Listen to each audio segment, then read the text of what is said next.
Sesaat lagi Anda akan menyaksikan Jelang Berbuka. Didukung oleh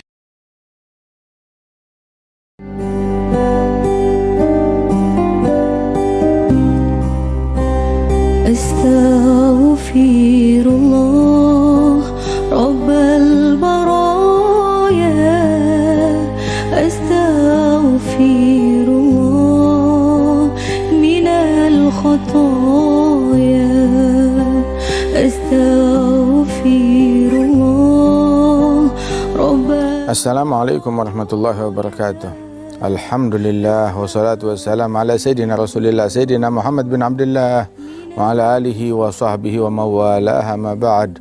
Pemirsa yang dimuliakan oleh Allah subhanahu wa ta'ala, Rasulullah sallallahu alaihi wasallam beliau di bulan Ramadan beriktikaf. Beriktikaf terkadang sampai 10 hari.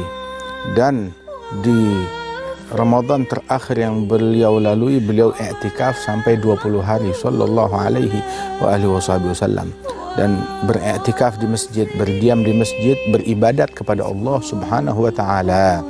Rasul sallallahu alaihi wasallam demikian cinta kepada masjid, sehingga ketika beliau datang ke Madinah, pertama yang beliau bangun, belum tahu mau menginap di mana, belum tahu mau tidur di mana, tetapi yang beliau tentukan pertama adalah masjid, ditentukan oleh Rasulullah sallallahu alaihi wasallam dan dibangun oleh Nabi Muhammad sallallahu alaihi wasallam.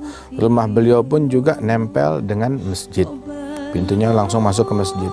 Kemudian juga Rasulullah SAW banyak menghabiskan umurnya di dalam masjid dan gak pernah luput sholat berjamaah. Gak ada satu hadis pun yang meriwayatkan kalau Rasulullah sholat fardu sendirian sallallahu alaihi wasallam.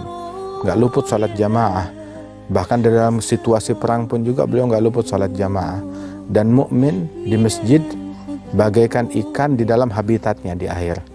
Munafik di masjid ya bagaikan ikan dikeluarkan dari air, di luar habitatnya, nggak betah gerah bawaannya.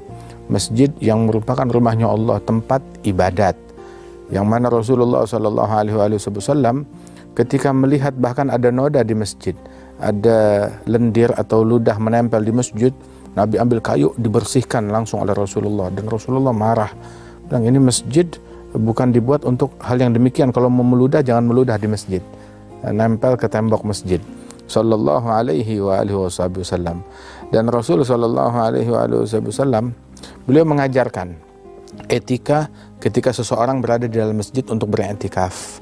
Beriktikaf bukan mengisi waktu untuk tiduran di dalam masjid, tapi iktikaf di masjid, duduk di masjid, bacalah Al-Quran, berzikir, makmurkan masjid. Masjidnya Nabi Muhammad SAW, walaupun lantainya tanah, tiangnya dari batang kurma, atapnya bukan gipsum, bukan genteng, tapi atapnya itu adalah dari pelepah kurma, dari daun-daun kurma yang udah kering, dijadikan atap oleh Rasul SAW. Akan tetapi masjid tersebut bersih dan juga makmur dengan ibadat, makmur dengan orang yang sholat, makmur dengan orang yang bersujud siang dan malam, dan Nabi turut memakmurkan daripada masjid tersebut. Bahkan Rasulullah SAW beliau berpesan, jannibu majaninakum masajidakum, jauhkan orang-orang yang punya kelainan jiwa, yang mentalnya terganggu, jauhkan dari masjid, orang-orang gila, jangan dibawa ke dalam masjid hingga merusak suasana dan kekhidmatan yang ada di dalam masjid tersebut. Bahkan Nabi marah ketika ada seseorang yang dagang di dalam masjid. Nabi mengatakan bahwasanya idza ra'aitum rajulan yabi' fil masjid faqul lahu la arbahallah tijaratak. Kalau kamu melihat orang yang dagang di masjid, maka katakan kepada dia, semoga daganganmu nggak laku. Kalau ada orang ngumumin barang hilang di dalam masjid, di tempat sholat, mengumumin di luar pintu masjid. Tapi kalau ada orang di tempat sholat yang ngumumin barang hilang, masjid nggak dibuat untuk itu. Katakan kepada dia, semoga barangmu yang hilang nggak ketemu. Bukankah Nabi penyayang, rahmat, bukan tukang nyumpahin orang. Ini bukan menyumpahi, tapi mendoakan. Artinya barang kamu atau dagangan kamu yang gara-gara dagangan itu, gara-gara barang itu kamu rela menodai masjid, berarti itu barang bawa sial, nggak membawa kebaikan. Hal-hal yang membawa sial semoga dijauhkan dari kamu. Begitulah. Nah, karena itu masjid bukan tempat dagang, bukan tempat untuk mengumumkan barang hilang, bahkan bukan tempat buat kampanye. Tapi masjid adalah tempat untuk sujud, mengabdi kepada Allah Subhanahu wa taala, untuk taqwa dan istiqamah kepada Allah Subhanahu wa taala. Ya. Ini penting gitu ya, operasi penting, tapi nggak dilakukan di dalam masjid. Operasi di dalam masjid artinya menjadi terkontaminasi. Silahkan melakukan kepentingan kita tanpa menodai masjid. Jaga kehormatan masjid.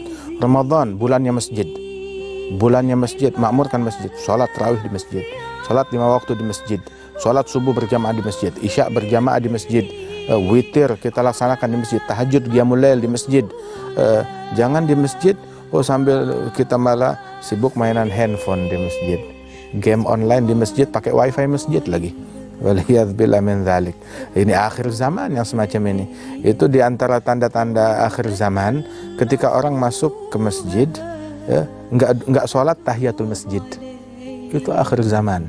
Tercela, memalukan. Datang ke masjid, enggak sholat tahiyatul masjid, langsung main duduk begitu saja tanpa uzur. Itu adalah hal ya tanda-tanda hari kiamat, tanda akhir zaman. Bagaimana kalau melihat orang zaman sekarang di masjid dia sibuk dengan hal-hal yang lain. Mudah-mudahan Allah Ta'ala memberikan kemuliaan kepada kita sekalian dan memakmurkan masjid-masjid kita. Barakallahu fikum. Assalamualaikum warahmatullahi wabarakatuh.